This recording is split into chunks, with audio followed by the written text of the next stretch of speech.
සුබ දවසක් කියලා ප්‍රාර්ථනා කරනවා අපේ යාළු හැමදෙනාටම. අදත් සුපුරුදු පරිදි ඔයගොල්ලෝ මේකතු වෙලා ඉන්නේ චන්දිමාල් මනෝජ් YouTube channel එකත් එක්ක. ඉතින් අද මම මගේ YouTube channel එකේ ඔයගොල්ලන්ට orchid පිළිබඳ අලුත් දෙයක් කතා කරන්න හිතුවා. ඒ තමයි මගේ net house එකේ මම මේ ඇවිදගෙන යනකොට මට දකින්න ලැබිච්ච දෙයක්. ඒ තමයි අපිට සමහර අවස්ථාවලදී ඔයගොල්ලන්ටත් මේ වගේ අත්දැකීම් ඇති. හොඳින් වර්ධනය වුණු, ඒ කියන්නේ සාමාන්‍යයෙන් අපි orchid පැලයක් කියලා කියනට වඩා සාමාන්‍යයෙන් ඊට වඩා හොඳින් වර්ධනය වුණු විශාල කඳන් සහිත orchid ගස් වගේ අවස්ථා අපිට දකින්න ලැබෙනවා. ඉතින් මෙන්න මේ ගැන තව පොඩ්ඩක් මම අද ඔයගොල්ලන්ට කතා කරන්න හිතුවේ. මෙන්න මේ වගේ යෝධ orchid ගස් ගැන මේවා නැත්නම් ඉතාමත් හොඳින් වැඩුණු විසින් සහ මහතින් යුක්ත orchid පැල කොහොමද හදාගන්නේ, කොහොමද මේ වගේ දෙයක් උනේ කියන එක ගැන කතා කරන්න මම ඔයගොල්ලන්ට අද වීඩියෝ එකේ බලාපොරොත්තු වෙන්නේ.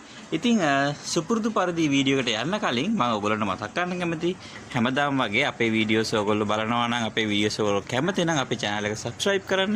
ඒ වගේම bell button එක click කරලා අපේ අලුතෙන් දාන වීඩියෝස් ඔයගොල්ලන්ට හැමදාම ඉක්මනින් බලා ගන්න පුළුවන් වෙන විදිහට වීඩියෝ select all කරලා තියාගන්න කියන ගමන්.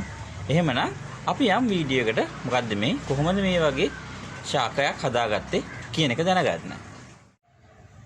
අපේ යාළුවෝ දන්නවා අපි සාමාන්‍ය orchid පැලයක් මුලින්ම බඳුනක හිටෙව්වම අපිට මෙන්න මේ වගේ අවස්ථාවක්, මේ වගේ උසක් මේ වගේ වර්ධනයක් තමයි දක්වලා ලැබෙන්නේ. මේක කෙමින් වර්ධනය වීමත් සමග මෙයා සාමාන්‍යයෙන් කිනිත්තක හට ගන්න කාලයක් එනකොට සාමාන්‍ය මෙන්න මේ වගේ අවධියේදී සාමාන්‍යයෙන් අගල් 10-12ක් එහෙම නැත්නම් අඩියක පමණ උසකට වැඩෙනවා. මේ තින්නෙන් ඔයාලගොල්ලන්ට පේනවා මේ අලුතෙන් කිනිත්තක් පැමිණෙපු orchid ශාකයක්. ඉතින් මේ වගේ ප්‍රමාණයේ ඉඳන් මෙයා අවුරුදු කිහිපයක් වැඩෙනකොට ඕගොල්ලන්ට දකින්න ලැබෙන්න පුළුවන්. මේ දැන් මගේ අනිත් වගාවන් දිහා බැලුවම මේ තියෙන්නේ සාමාන්‍යයෙන් අඩි 2.5කට ආසන්න වෙච්ච orchid වගාවක්.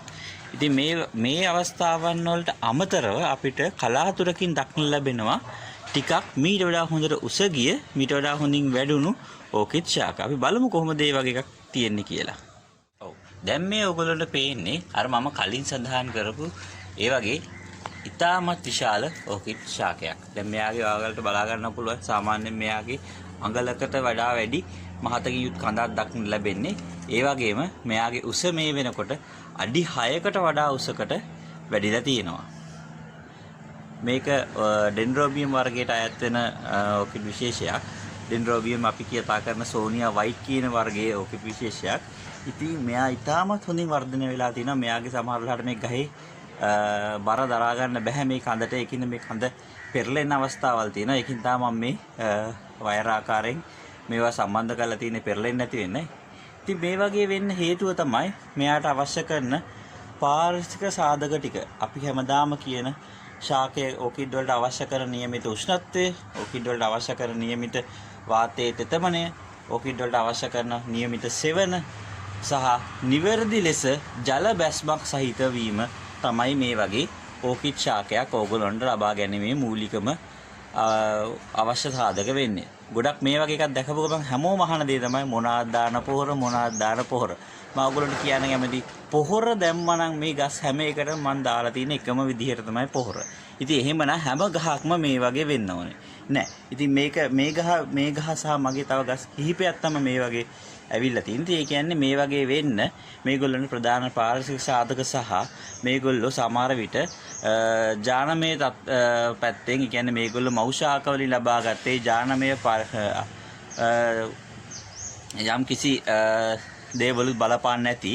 ඒකින්ද අන්න ඒ දේවල් නිසා තමයි මේ වගේ සුවිශේෂ අවස්ථා අපිට දක්නට ලැබෙන්නේ. එහෙම නැතුව මේවා පොහොර දාලා, එහෙම නැත්නම් විශේෂ හෝමෝන වගේ දේවල් පාවිච්චි කරලා මේ වගේ ශාක ලබා ගැනීමට හැකියාවක් නැහැ. ඉතින් මේවා කලාතුරකින් දක්නට ලැබෙන අවස්ථා. ඊට අමතරව සමහර යෝධ orchid විශේෂ තියෙනවා.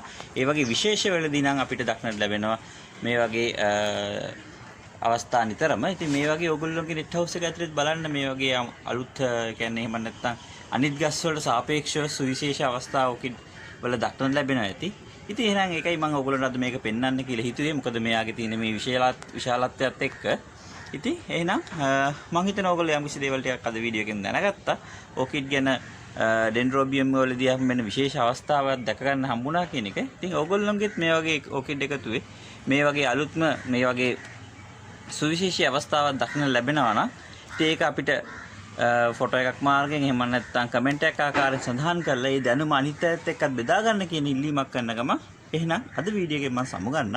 ඔයගොල්ලෝ හැමෝටම සුබ දවසක් ප්‍රාර්ථනා කරනවා. ස්තුතියි.